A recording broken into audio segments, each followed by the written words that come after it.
अथ मूर्तिरहस्यम्। ऋषिरुवाच ॐ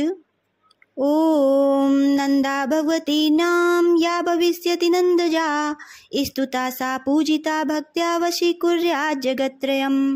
कनकोत्तम कान्तिः सा सुकान्ति कनकाम्बरा देवी कनकवर्णाभा कनकोत्तम भूषणा कमलाङ्कुशपाशाब्जैर् अलङ्कृत चतुर्भुजा इंदिरा कमला लक्ष्मीः सा श्रीरुक्माम्बुजासना या रक्तदन्तिकानां देवी प्रोक्ता मया नघ तस्याः स्वरूपं वक्ष्यामि शृणु सर्वभयापहम्। रक्ताम्बरा रक्तवर्णा रक्तसर्वाङ्गभूषणा रक्तायुधा रक्तनेत्रा रक्तकेशातिभीषणा रक्ततृष्णनखा रक्तदशना रक्तदन्तिका पतिं नारीवानुरक्ता देवी भक्तं भजे जनम्।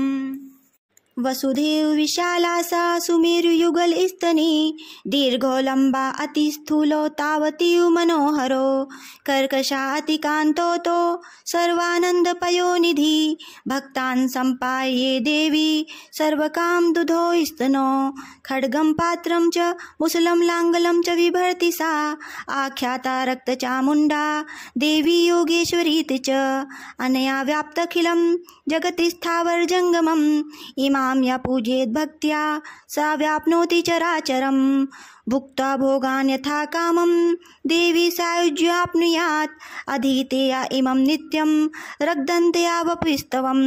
तं सा परिचरे देवी पतिं प्रियमिवाङ्गना शाकम्भरी नीलवर्णा नीलोत्पलविलोचना गम्भीरनाभिस्त्रिवली विभूषिततनूदरी सुकर्कशमोत्तुङ्ग वृत्तपीनघनस्तनी मुष्टिं शिलीमुखा पूर्णं कमलं कमलालया पुष्पपल्लवमूलादि फलाढ्यं शाकसञ्चयं काम्या अनन्तशैर्युक्तं क्षुत्तुन्मृत्युर्भयापहं कामुर्कं च स्फुरत्कान्ति बिभ्रति परमेश्वरी शाकम्भरी शताक्षी सैव दुर्गा प्रकीर्तिता विशोका दुष्टदम्नि शम्नि दुर्तापदाम् उमा गौरी सती चण्डी कालिका स च पार्वती शाकम्भरीं स्तुवन् ध्यानं जपन् सम्पूय नमन् अच्छमश्नुते शीघ्रन्नपानामृतं फलं भीमापि नीलवर्णा सा दंष्ट्रादशनभासुरा विशाललोचना नारी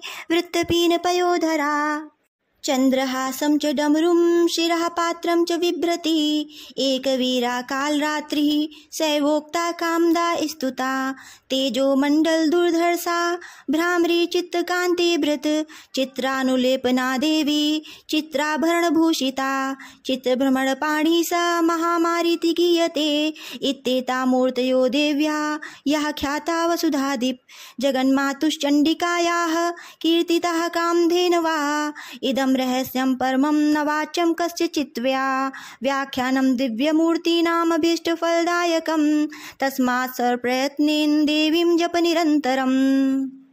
सप्तजन्मार्जितैर्घोरैर्ब्रह्महत्या समैरपि पाठमात्रेण मन्त्राणाम् उच्यते सर्वकिल्बिषये देव्या ध्यानं मया ख्यातं गुहात् गुह्यतरं महत् तस्मात् सर्वप्रयत्नेन सर्वकामफलप्रदम् एतस्यास्त्वं प्रसादेन सर्वमान्यो भविष्यसि सर्वरूपमयी देवी सर्वं देवीमयं जगत् अतोऽहं विश्वरूपां तां नमामि परमेश्वरीम् इति मूर्तिरहस्यं सम्पूर्णम्।